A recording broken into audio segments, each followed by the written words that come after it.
मित्रों, इस अध्याय में हम पार्थिव पूजा की महिमा, शिव नैवेद्य भक्षण के विषय में निर्णय तथा बिल्व का महात्म्य का विवेचन करेंगे। ये विघ्नेश्वर संहिता का 21वां और 22वां अध्याय है।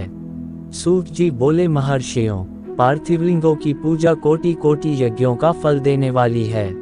कलयुग में लोगों के लिए शिवलिंग पूजन जैसा श्रेष्ठ दिखाई देता है, वैसा दूसरा कोई साधन नहीं है। यह समस्त शास्त्रों का निश्चित सिद्धांत है। शिवलिंग भोग और मोक्ष देने वाला है। लिंग 3 प्रकार के कहे गए हैं, उत्तम, मध्यम और अधम। जो 4 अंगुल ऊंचा और देखने में सुंदर हो तथा वेदी से युक्त हो, उस शिवलिंग को शास्त्रज्ञ महर्षियों ने उत्तम कहा है। उससे आधा मध्यम और उससे आधा अधम माना गया है। इस तरह 3 प्रकार के शिवलिंग कहे गए हैं, जो उत्तरोत्तर श्रेष्ठ हैं। ब्राह्मण, क्षत्रिय, वैश्य, शूद्र अथवा विलोम संकर कोई भी क्यों न हो, वह अपने अधिकार के अनुसार वैदिक अथवा तांत्रिक मंत्र से सदा आदरपूर्वक शिवलिंग की पूजा करे। ब्राह्मणों, महर्षियों, अधिक कहने से क्या लाभ होगा? शिवलिंग का पूजन करने में स्त्रियों का तथा अन्य सब लोगों का भी अधिकार है। द्विजों के लिए वैदिक पद्धति से ही शिवलिंग की पूजा करना श्रेष्ठ है, परंतु अन्य लोगों के लिए वैदिक मार्ग से पूजा करने की सम्मति नहीं है।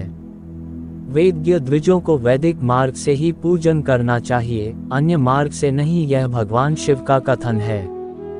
दधीची और गौतम आदि के शाप से जिनका चित्त दग्ध हो गया है, उन द्विजों की वैदिक कर्म में श्रद्धा नहीं होती।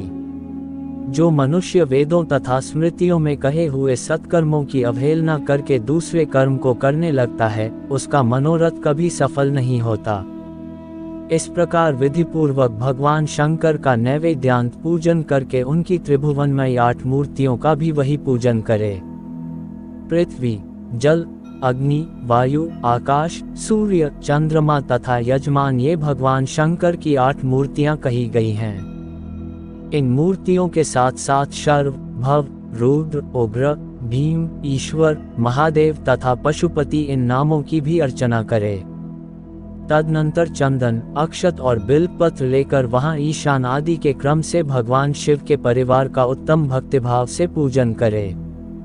ईशान, नंदी, चंड, महाकाल, भृंगी, वृष, स्कंद, कपर्दीश्वर, सोम तथा शुक्र, ये 10 शिव के परिवार हैं, जो क्रमशः ईशान आदि 10 दिशाओं में पूजनीय हैं। तत्पश्चात भगवान शिव के समक्ष वीरभद्र का और पीछे कीर्तिमुख का पूजन करके विधिपूर्वक 11 रुद्रों की पूजा करे। इसके बाद पंचाक्षर मंत्र का जप करके शतरुद्रीय स्तोत्र का, नाना प्रकार की स्तुतियों का तथा शिव पंचांग का पाठ करे। तत्पश्चात परिक्रमा और नमस्कार करके शिवलिंग का विसर्जन करे। इस प्रकार मैंने शिव पूजन की संपूर्ण विधि का आदरपूर्वक वर्णन किया। रात्रि में देव कार्य को सदा उत्तराभिमुख होकर ही करना चाहिए। जहाँ शिवलिंग स्थापित हो, उससे पूर्व दिशा का आश्रय लेकर नहीं बैठना या खड़ा होना चाहिए, क्योंकि वह दिशा भगवान शिव के आगे या सामने पड़ती है। इष्ट देव का सामना रोकना ठीक नहीं। शिवलिंग से उत्तर दिशा में भी न बैठे, क्योंकि उधर भगवान शंकर का वामांग है, जिसमें शक्ति स्वरूपा देवी उमा विराजमान है। पूजक को शिवलिंग से पश्चिम दिशा में भी नहीं बैठना चाहिए, क्योंकि वह आराध्य देव का पृष्ठभाग है। पीछे की ओर से पूजा करना उचित नहीं है। अतः अवशिष्ट दक्षिण दिशा ही ग्राह्य है, उसी का आश्रय लेना चाहिए। तात्पर्य यह कि शिवलिंग से दक्षिण दिशा में उत्तराभिमुख होकर बैठे और पूजा करे। विद्वान पुरुष को चाहिए कि वह भस्म का त्रिपुंड लगाकर, रुद्राक्ष की माला लेकर तथा बिल्वपत्र का संग्रह करके ही भगवान शंकर की पूजा करे, इनके बिना नहीं।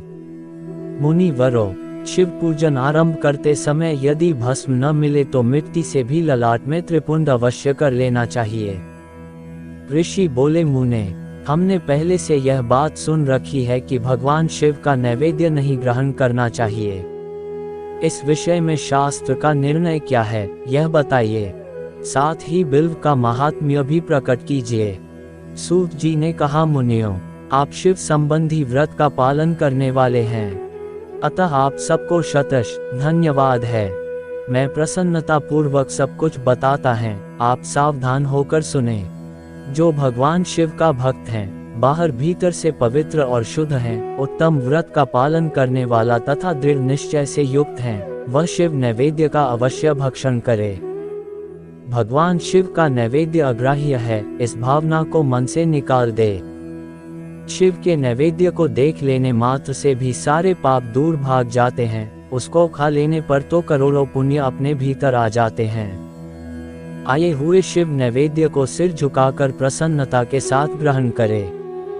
आए हुए शिव नैवेद्य को जो यह कहकर कि मैं इसे दूसरे समय में ग्रहण करूंगा, लेने में विलंब कर देता है, वह मनुष्य निश्चय ही पाप से बांध जाता है। जिसने शिव की दीक्षा ली हो, उस शिव भक्त के लिए यह शिव नैवेद्य अवश्य भक्षणीय है, ऐसा कहा जाता है। शिव की दीक्षा से युक्त शिव भक्त पुरुष के लिए सभी शिवलिंगों का नैवेद्य शुभ एवं महाप्रसाद है, अतः वह उसका अवश्य भक्षण करे। परंतु जो अन्य देवताओं की दीक्षा से युक्त हैं और शिव भक्ति में भी मन को लगाए हुए हैं, उनके लिए शिव नैवेद्य भक्षण के विषय में क्या निर्णय है, इसे आप लोग प्रेम पूर्वक सुने।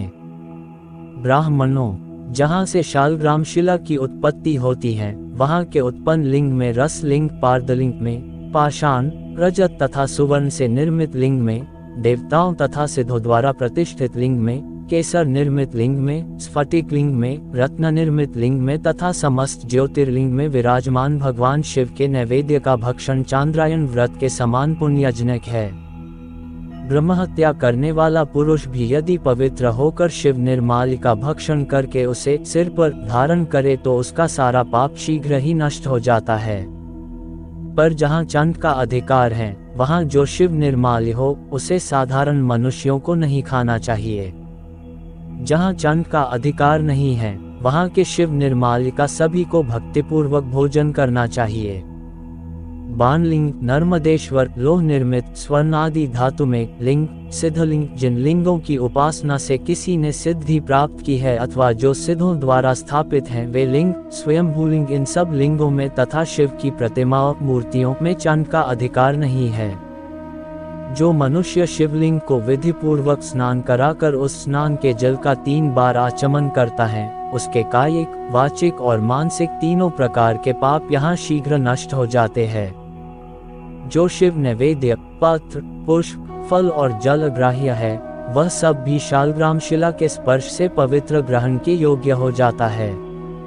मुनीश्वरों, शिवलिंग के ऊपर चढ़ा हुआ जो द्रव्य है, वह ग्राह्य है।